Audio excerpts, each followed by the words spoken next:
এখানে কি করছিস? বসে বসে মোবাইল দেখছিস? কয়দিন ধরে তুই খেলতে আসিস না কেন? চল আমরা গিয়ে কানামাছি খেলি।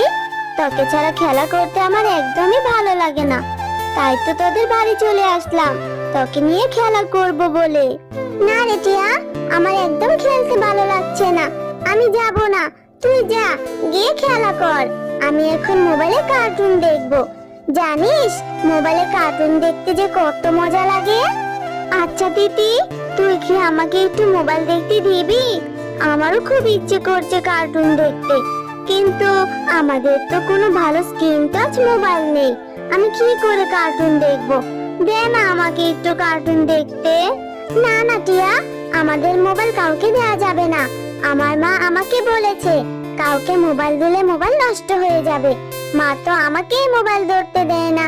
জানিস আমি লুকিয়ে মোবাইল এনে দেখি, তুই মোবাইল ধরলে মোবাইলটা নষ্ট হয়ে যাবে, তখন মা আমাকে অনেক মারবে। আচ্ছা ঠিক আছে, মোবাইল না দিলে তোর সাথে আমি আর খেলবো না। আমি বাড়িতে গিয়ে এক্ষুনি মাকে বলবো আমাকে একটা মোবাইল কিনে দিতে। মা আমাকে একটা মোবাইল কিনে দিবে, তারপর আমিও অনেক কার্টুন দেখবো। তুই অনেক পচা, তোর সাথে আমি আর কোনোদিন খেলবো না। তুই আমাকে একটু কার্টুন দেখতে দিলি না তো?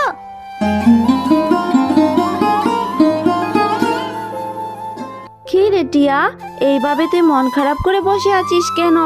একটু আগেই না তিতির সাথে খেলতে গেলি, এত তাড়াতাড়ি চলে এলি যে?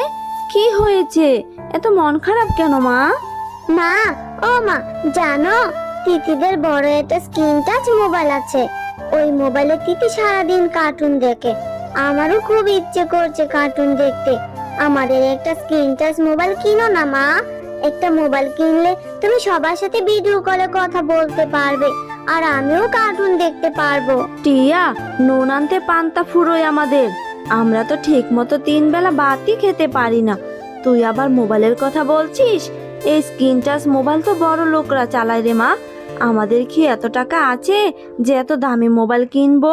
এমন আবদার করিস না রে মা, যা তোকে আমার পক্ষে কিনে দেওয়া সম্ভব নয়। মা, তুমি সব সময় এমন বলো যে টাকা নেই। তুমি টাকা জমিয়ে আমাকে একটা মোবাইল কিনে দিবে, আমিও তিতির মতো কার্টুন দেখবো আর ভাত খাবো। তুমি আমাকে কিছুই কিনে দাও না। আচ্ছা ঠিক আছে, তোর বাবা আসুক, তোর বাবাকে বলবো মোবাইল কিনে দিতে। এখন চল খাবার খেতে, অনেক বেলা যে হয়েছে। কি রে টিয়া, এইভাবে বসে আছিস কেন? খাবার খাচ্ছিস না কেন? তাড়াতাড়ি খেয়ে দেখ তো কেমন হয়েছে। আজ যে আমি তোর পছন্দের তরকারি রান্না করেছি। না মা, আমি খাবো না, আমার খিদে নেই। তোমাকে কখন থেকে বলছি আমাকে একটা মোবাইল কিনে দাও, মোবাইল কিনে দাও। না, তুমি আমার কোনো কথাই শুনছো না। তোর মোবাইলের ভূত এখনো যায়নি মাথা থেকে?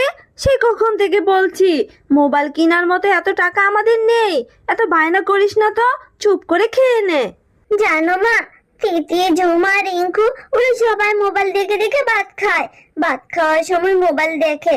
তুমি আমাকে একটা মোবাইল কিনে দাও না মা, আমিও ভাত খাওয়ার সময় মোবাইল দেখে ভাত খাবো। টিয়া, আমি এত কথা শুনতে চাই না। লেখাপড়ায় কোনো মন নেই, এখন বলছে মোবাইল কিনে দিতে। আমি পারবো না তোকে মোবাইল কিনে দিতে, একদম কথা বলবি না আর। চুপ করে খেয়ে নে তো। আচ্ছা বুঝতে পেরেছি, তুমি আমাকে মোবাইল কিনে দিবে না। ঠিক আছে, আমিও তাহলে ভাত খাবো না, এই চলে যাচ্ছি আমি বাড়ি থেকে। আরে টিয়া, কোথায় যাচ্ছিস ভাত না খেয়ে? যাস না মা, ভাতটুকু তো খেয়ে যা। হ্যাঁ গো, তোমার মেয়ে কি শুরু করেছে বলো তো? তোমার মেয়ে সারাদিন আজ ভাত খায়নি। বাগিনী বাবির মেয়েকে দেখেছে মোবাইল থেকে কার্টুন দেখছে, এখন সেও বায়না ধরে বসে আছে মোবাইল কিনে দেওয়ার জন্য। ও, এই যে স্ক্রিন টাচ মোবাইল, ওই মোবাইলে কি কার্টুনও দেখা যায় নাকি? আচ্ছা ঠিক আছে শেফালি, তুমি আমার মেয়েটাকে আর বকো না। আর মা টিয়া, আমার কাছে তো এখন কোনো টাকা নেই। আমার টাকা হলে তোকে একটা মোবাইল কিনে দিব, তখন তুই কার্টুন দেখিস রে মা। তুমি এতগুলো টাকা কোথায় পাবে? আমাদের সংসারটাই তো কত কষ্ট করে চলে, আর তোমার কাছে যে জমানো কোনো টাকাও নেই। আহ গিন্নি, তুমি এত চিন্তা করো না তো, নিশ্চয় আল্লাহ একটা ব্যবস্থা করে দিবে। আমার মেয়েটার যেহেতু শখ হয়েছে, সেহেতু বাবা হিসাবে শখ পূরণ করাটা আমার দায়িত্ব।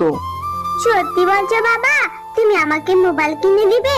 তুমি আমার লক্ষ্মী বাবা।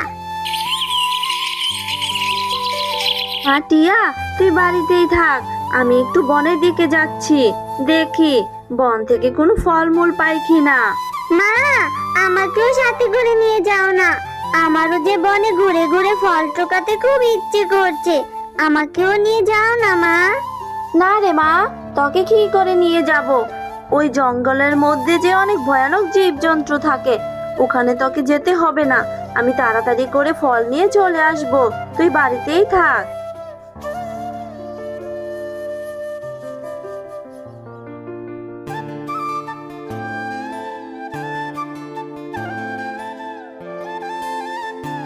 যে বনের মধ্যে ঘুরছি, কোথাও কোনো ফলের গাছ দেখতে পাচ্ছি না। মনে হচ্ছে আজ আমাকে খালি হাতেই বাড়ি ফিরতে হবে। আর একটু সামনে গিয়ে দেখি। শেফালি, শিয়ালিনী, তুমি কোথায় যাচ্ছ? আমার গাছটা যে লতা পাতায় ভরে গেছে, আমার যে খুব কষ্ট হচ্ছে। তুমি আমার গাছ থেকে লতা পাতাগুলো সরিয়ে দাও না, আমি তোমাকে সাহায্য করব। আমি যে এক জাদুর গাছ। আহারে, সত্যিই তো, গাছটার উপর যে লতা পাতায় ভরে গেছে। তুমি কোনো চিন্তা করো না গাছ, আমি এক্ষুনি তোমাকে পরিষ্কার করে দিচ্ছি। এরপর শেফালি শিয়ালিনী গাছটির লতা পাতাগুলো পরিষ্কার করে দেয়। আহ, কি যে শান্তি লাগছে শেফালি শিয়ালিনী, তুমি আজ আমার অনেক বড় উপকার করলে। এইবার বলো, তোমার কি লাগবে? আমি তোমাকে সাহায্য করব, কারণ আমি যে এক জাদুর গাছ। তুমি আমাকে সাহায্য করবে? তাহলে তুমি আমাকে একটা মোবাইল দাও না। আমার মেয়েটা যে মোবাইলে কার্টুন দেখবে বলে জিদ করে বসে আছে, এখন পর্যন্ত কিছু খাবারও খায়নি। তুমি তাহলে আমাকে একটা মোবাইল দাও। ঠিক আছে, তবে দাঁড়াও, আমি এক্ষুনি জাদু করে আমার কাছে অনেকগুলো জাদুর মোবাইল নিয়ে আসছি। এই নাও, আমি জাদু করে আমার কাছে অনেকগুলো মোবাইল এনে দিয়েছি। তুমি এখান থেকে যতটা ইচ্ছা ততটা মোবাইল নিতে পারো। আমি তোমাকে সব সময়ই সাহায্য করব। এই জাদুর গাছ থেকে সব অসহায়রা মোবাইল নিতে পারবে। তোমাকে অনেক ধন্যবাদ জাদুর গাছ। আমি এক্ষুনি এখান থেকে একটা মোবাইল নিয়ে আমার মেয়েকে দিব। আমার মেয়ে যে অনেক খুশি হয়ে যাবে।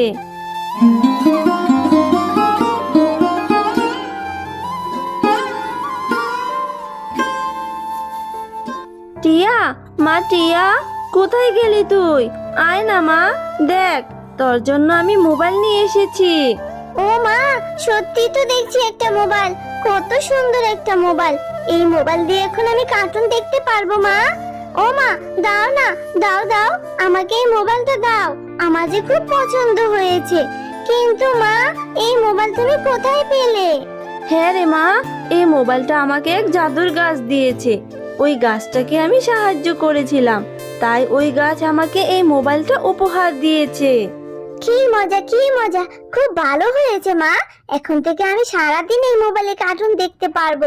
আমি ভাত খাবো আর কার্টুন দেখবো, অনেক মজা হবে, তাই না মা? এই নাও জাদুর তরমুজ চারা। এই চারাটি তুমি যেখানে রোপণ করবে সেখানে অনেক তরমুজ গাছ হবে, আর তাতে অনেক তরমুজ ধরবে।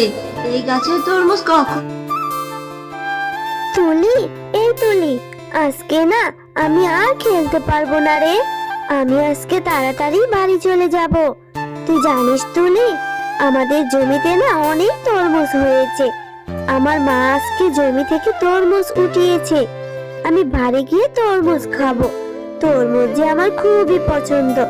তুই খাবি? চল আমার সাথে আমাদের বাড়িতে যাই, দুজনে মিলে অনেক মজা করে তরমুজ খাবো। তরমুজ খাবি? তরমুজ তো আমারও খুব পছন্দ। ঠিক আছে, আমি তোর সাথে তোদের বাড়িতে যাব। আমিও তোর সাথে আজকে তরমুজ খাবো। মা, আমি সাথে করে তুলিকে নিয়ে এসেছি। আমাদের দুজনকে তরমুজ খেতে দাও না মা, আমি দুজন মিলে তরমুজ খাবো। আরে টিয়া, তুই এই ভিখারির মেয়েকে নিয়ে এসেছিস তরমুজ খাওয়ার জন্য? তোকে না বলেছি এই গরিবদের সাথে মিশবি না। ওদের কাজই হচ্ছে বড় লোকদের সাথে মিশে বড় লোকদেরটা চেয়ে খাওয়া। না বাগিনী কাকিমা, আমি তো টিয়ার কাছে তরমুজ খেতে চাইনি। টিয়াই তো আমাকে নিয়ে এসেছে তরমুজ খাওয়ার জন্য। ওরে ভিখারির মেয়ে, তুই আবার আমার মুখে মুখে কথা বলছিস? আমার মেয়ের মাথাটা তো খেয়েছিস। তোকে আমি একটা তরমুজও দেব না।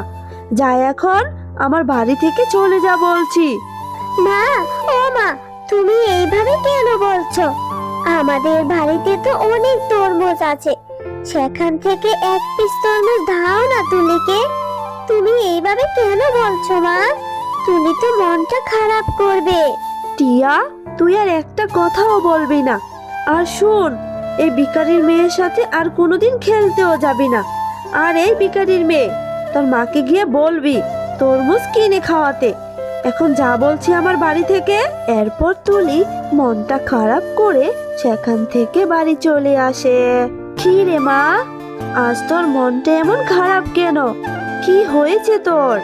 মা, জানো, আজ না আমি টিয়ার সাথে টিয়াদের বাড়িতে গিয়েছিলাম তরমুজ খাওয়ার জন্য, কিন্তু কাকিমা আমাকে একটু তরমুজ খেতে দিল না, বরং আমাকে অনেক অপমান করেছে ভিখারি বলে। মা, মারে, তুই কেন গিয়েছিলি ভাগিনীর বাড়িতে?